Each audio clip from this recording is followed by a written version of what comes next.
السلام علیکم جی، میرا نام ہے بلال رشید اور آپ دیکھ رہے ہیں علم خواب و تعبیر۔ علم خواب و تعبیر ایپیسوڈ نمبر 1 کا پارٹ 4 ہے، جس میں ہم خواب کی تیسری قسم کے بارے میں پڑھیں گے۔ خواب کی تیسری قسم میں قرب وقوع اور بعد وقوع کے لحاظ سے خواب کی 3 اقسام ہیں۔ وہ قسم جو قرب پر دلالت کرتی ہے، یہ قسم غم اور پریشانی کی طرف اشارہ کرتی ہے۔ اللہ تعالیٰ کا بے پایا فضل و کرم ہے کہ وہ اپنے بندے پر 2 پریشانیاں ایک ساتھ نہیں اتارتا۔ ایک تو اس مصیبت کے نازل ہونے کی توقع کی پریشانی اور دوسرے اس مصیبت کے وقوع کی پریشانی۔ چنانچہ اگر انسان کوئی ایسی چیز خواب میں دیکھے جو مصیبت اور پریشانی کی نشاندہی کرتی ہے اور اس کے بارے میں سوال کرے، تو اگر حقیقت میں کوئی ایسا حادثہ واقع ہو چکا ہے جو اس خواب کی تعبیر ثابت ہو سکتا ہے، تو پھر اسی خواب کی تعبیر سمجھا جائے گا، ورنہ اس کی تعبیر عنقریب واقع ہو جائے گی۔ اسی طرح سے اگر کوئی انسان دن میں ایسا خواب دیکھے جو بھلائی اور خیر کی طرف اشارہ کرتا ہو، تو زیادہ امکان یہی ہے کہ اس کی تعبیر عنقریب واقع ہو جائے گی۔ اگر آدمی خواب میں کوئی ایسی چیز دیکھے جو تعبیر کے جلد واقع ہونے پر دلالت کرتی ہے، تو تعبیر جلد واقع ہو جاتی ہے۔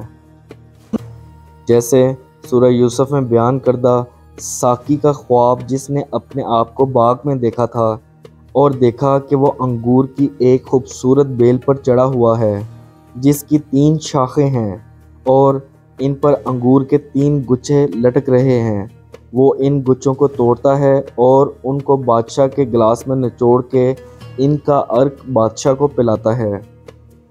اس کی تعبیر یوسف علیہ السلام نے یہ بتائی ہے کہ انگور کی بیل پر چڑھنا اچھی حالت میں ہونے کی نشانی ہے اور 3 دن کے بعد تم جیل سے نکل جاؤ گے اور اپنی حالت پر لوٹ آؤ گے۔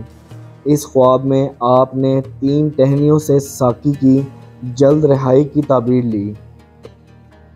خواب کی دوسری قسم وہ ہے جو بعد وقوع پر دلالت کرتی ہے، یعنی ایسا خواب جس کی تعبیر کا جلد واقع ہونا محال ہو، جیسے کوئی انسان، کوئی نیک آدمی ایسا خواب دیکھے جو بادشاہ بننے کی طرف اشارہ کرتا ہو، جبکہ بادشاہت کے اسباب موجود نہ ہوں۔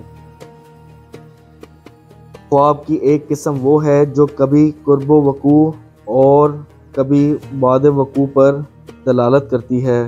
جیسے کہا جاتا ہے اگر انسان ابتدائی رات میں خواب دیکھتا ہے تو اس کی تعبیر دیر سے واقع ہوتی ہے۔ اگر صبح کے قریب خواب دیکھتا ہے تو ایسے خواب کی تعبیر جلدی واقع ہوتی ہے۔ اگر خواب آدھی رات کے وقت دیکھا جائے تو تعبیر درمیانے عرصے میں ظاہر ہوتی ہے۔